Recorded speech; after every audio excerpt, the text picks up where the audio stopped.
بسم اللہ الرحمن الرحیم۔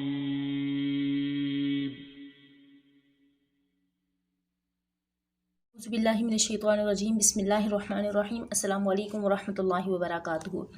آج ہم سورہ بقرہ کی آیت نمبر 188 اور 189 کا لفظی با محاورہ ترجمہ اور اس کی مکمل تفسیر جانیں گے کہ اللہ رب العزت نے ان آیات میں کیا احکامات نازل فرمائے ہیں، اور آج کے سبق میں انشاءاللہ ہم یہ جانیں گے کہ جھوٹے مقدمات بنانا، جھوٹی گواہی دینا یا جھوٹ اور حرام سے کمائی کرنا کیسا ہے، اللہ پاک نے اس کے بارے میں کیا وعید نازل فرمائی ہے، اور اس کے ساتھ ساتھ چاند کے بارے میں مکمل ڈیٹیل جانیں گے کہ چاند کا جو سرکل اللہ رب العزت نے بنایا ہے کہ کبھی یہ پہلے یہ گھٹتا ہے یعنی کم ہوتا ہے، اس کے بعد یہ آہستہ آہستہ بڑھتا ہے اور پھر کم ہونا شروع ہو جاتا ہے، یہ ایک حالت پر کیوں نہیں رہتا، تو اس کے بارے میں مکمل ڈیٹیل جانیں گے کہ اللہ رب العزت نے قرآن پاک میں اس کی کیا وضاحت بیان فرمائی ہے۔ اسی لیے یہ سب جاننے کے لیے آپ ویڈیو میں اینڈ تک ہمارے ساتھ جڑے رہیے تاکہ آپ یہ تمام معلومات حاصل کر سکیں۔ اپنی ویڈیو شروع کرتے ہیں۔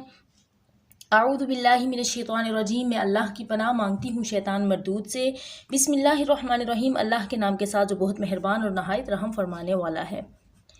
ولا اور نہ، تاکلو تم کھاؤ، ولا تاکلو اور تم نہ کھاؤ، اموالکم تمہارے مال، بینکم آپس کے یا تمہارے درمیان، اور آپس میں ایک دوسرے کے مال تم نہ کھاؤ، ساتھ باطلی ناحق طریقے سے، بالباطلی ناحق طریقے سے، اور آپس میں ایک دوسرے کے مال ناحق طریقے سے نہ کھاؤ، وتدلو اور نہ لے جاؤ بہا ان کو، الی الحکام حکام کے پاس، اور نہ تم ان مقدمات کو حکام کے پاس لے کر جاؤ، لتعقلو تاکہ کھا لے فریقاً ایک گروہ، من سے اموال الناسی لوگوں کے مالوں میں سے کچھ حصہ ایک گروہ کھا لے، بالاسمی گناہ کے ساتھ، وانتم اور تم تعلمون اس کو جانتے ہو، اور آپس میں ایک دوسرے کے مال ناحق طریقے سے نہ کھاؤ اور نہ حاکموں کے پاس ان مقدمات کو لے کر جاؤ تاکہ تم گناہ کے ساتھ دوسرے کے مال میں سے کچھ حصہ کھا لو، اور تم اس چیز کو جانتے ہو۔ اب اس آیت کو سمجھنے کے لیے اس کی تفسیر جان لیتے ہیں کہ اس آیت میں باطل طور پر کسی کا مال کھانا حرام فرمایا گیا، خواہ لوٹ کر یا چھین کر یا چوری سے یا جوئے سے یا حرام تماشوں یا حرام کاموں یا حرام چیزوں کے بدلے یا رشوت یا جھوٹی گواہی کے ذریعے، ان تمام چیزوں سے جو مال کمایا جائے گا وہ گناہ کا سبب ہے، وہ جائز نہیں ہے۔ جھوٹی گواہی یا چغل خوری سے یہ سب ممنوع اور حرام ہے۔ اس سے معلوم ہوا کہ ناجائز فائدہ کے لیے کسی پر مقدمہ بنانا اور اس کو حکام تک لے جانا ناجائز و حرام ہے۔ اسی طرح اپنے فائدہ کی غرض سے دوسرے کو ضرر پہنچانے کے لیے حکام پر اثر ڈالنا، رشوتیں دینا سب حرام ہے۔ جو حکام رس لوگ ہوتے ہیں، مطلب جن کی رسائی حکام تک ہوتی ہے، وہ اس آیت کے حکم کو پیش نظر رکھیں۔ حدیث شریف میں مسلمان کو ضرر پہنچانے والے پر اللہ کی لعنت آئی ہے۔ استغفر اللہ، اللہ پاک اپنے حفظ و امان میں رکھے۔ اب اگلا سبق دیکھیے۔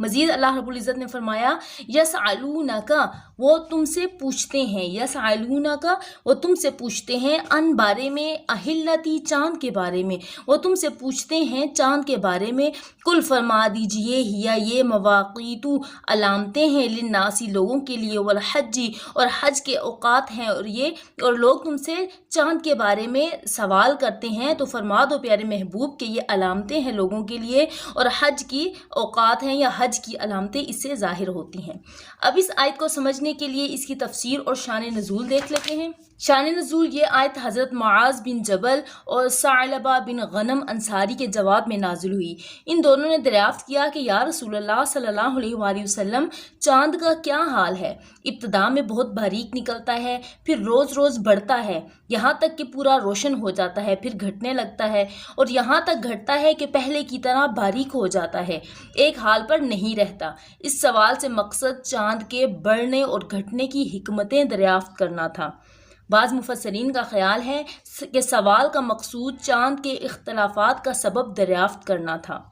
چاند کے گھٹنے بڑھنے کے فوائد بیان فرمائے، یعنی جو اللہ رب العزت نے فرمایا کہ کل ہی مواقیت للناس والحج، تو اس کے بارے میں ہے کہ چاند کے گھٹنے بڑھنے کے فوائد بیان فرمائے کہ وہ وقت کی علامتیں ہیں اور آدمیوں کے ہزارہا دینی اور دنیاوی کام اس سے متعلق ہیں، مثلاً زراعت، تجارت، لین دین کے معاملات، روزے اور عید کے اوقات، عورتوں کی عدتیں، حیض کے ایام، حمل اور دودھ پلانے کی مدتیں، دودھ چھڑانے کے وقت، اور حج کے اوقات سب کچھ اس چاند کے گھٹنے بڑھنے سے معلوم ہوتا ہے، کیونکہ اول میں جب چاند باریک ہوتا ہے تو دیکھنے والا جان لیتا ہے کہ یہ ابتدائی تاریخیں ہیں، اور جب چاند پورا روشن ہوتا ہے تو معلوم ہو جاتا ہے کہ یہ مہینے کی درمیانی تاریخ ہے، اور جب چاند چھپ جاتا ہے تو معلوم ہوتا ہے کہ مہینہ ختم پر ہے، یعنی اختتام ہونے والا ہے۔ اسی طرح ان کے مابین ایام میں چاند کی حالتیں دلالت کیا کرتی ہیں۔ پھر مہینوں سے سال کا حساب ہوتا ہے۔ یہ وہ قدرتی جنتری ہے جو آسمان کے صفحہ پر ہمیشہ کھلی رہتی ہے،